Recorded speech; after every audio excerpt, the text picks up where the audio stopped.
Salam saudaraku yang dikasihi oleh Tuhan.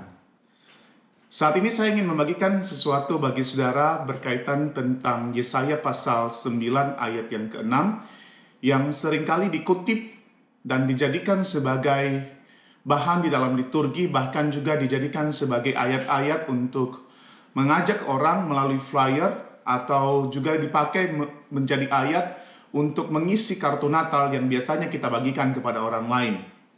Nah saudara, ayat ini bahkan menjadi favorit karena telah dibuat satu lagu berbicara tentang ayat ini. Dan bagi saya saudara, ayat ini tidak hanya sekedar sebagai hiasan pada liturgi atau tidak hanya sekedar ayat yang diselipkan di dalam liturgi gerejawi, tetapi sebenarnya ayat ini punya makna yang amat sangat penting bagi kehidupan kita hari ini. Mari kita coba lihat satu persatu saudara. Dikatakan di sana bahwa dia adalah penasehat ajaib. Saudara, pernahkah saudara meminta nasihat? Tentunya semua kita pernah meminta nasihat. Kita meminta nasihat dari orang-orang yang lebih berpengalaman daripada kita. Kita meminta nasihat dari orang-orang yang kita anggap lebih berhikmat daripada kita. Dan nasihat itu saudara biasanya disebut sebagai petunjuk hidup. Jadi ketika Yesus disebutkan sebagai penasehat ajaib, bagi saya dia berarti tempat yang tepat untuk meminta petunjuk hidup. Dan saya yakin petunjuk hidup yang diberikan oleh Yesus adalah petunjuk hidup bukan hanya sekedar petunjuk hidup biasa, tetapi petunjuk hidup yang memperbaiki hidup, yang mengarahkan hidup pada kebenaran, dan mengarahkan hidup kita pada kehidupan yang lebih baik dan lebih indah. Pertanyaannya, maukah engkau datang dan meminta nasihat kepada penasehat ajaib itu? Karena nasihat yang dia berikan, petunjuk yang dia berikan, adalah petunjuk yang ajaib juga. Yang kedua, dia disebutkan sebagai Allah yang perkasa. Keperkasaan Allah itu saudara berkaitan erat dengan kemampuan Allah. Bagi saya, salah satu kemampuan Allah ketika kita melihat Natal atau ketika kita merayakan Natal adalah ketika dia membiarkan dirinya yang tidak bisa menderita menjadi menderita. Sesuatu yang luar biasa bukan? Jika demikian, maka Allah seperti ini, yaitu Yesus Kristus, adalah menjadi tempat yang tepat untuk menyandarkan seluruh hidup ini.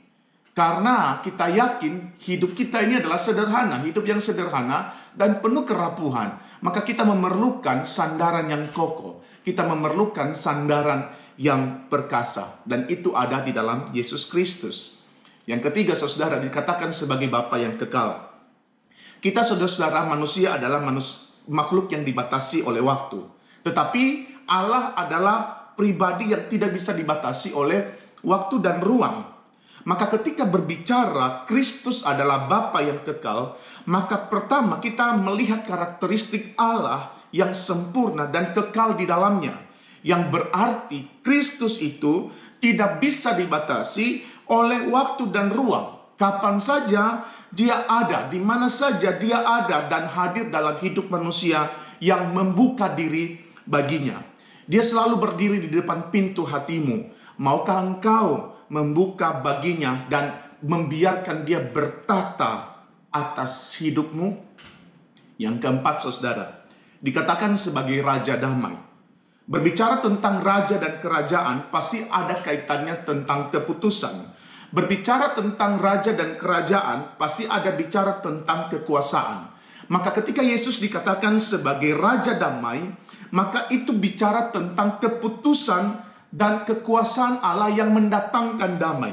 Ketika Kristus dikatakan sebagai Raja Damai, maka dia tidak hanya sebagai penguasa yang otoriter, tetapi dia menyediakan sesuatu yang menjadi kebutuhan dasar manusia.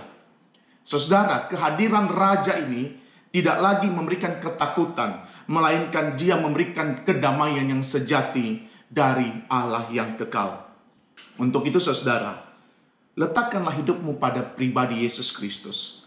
Mintalah petunjuk darinya, percayalah pada keperkasaannya, dan izinkan dia berkuasa atas hidupmu yang sementara ini. Dan saya yakin dengan kita melakukan hal ini, perjalanan kita di 2021 menjadi perjalanan yang penuh dengan pengharapan, penuh dengan keindahan. Karena apa?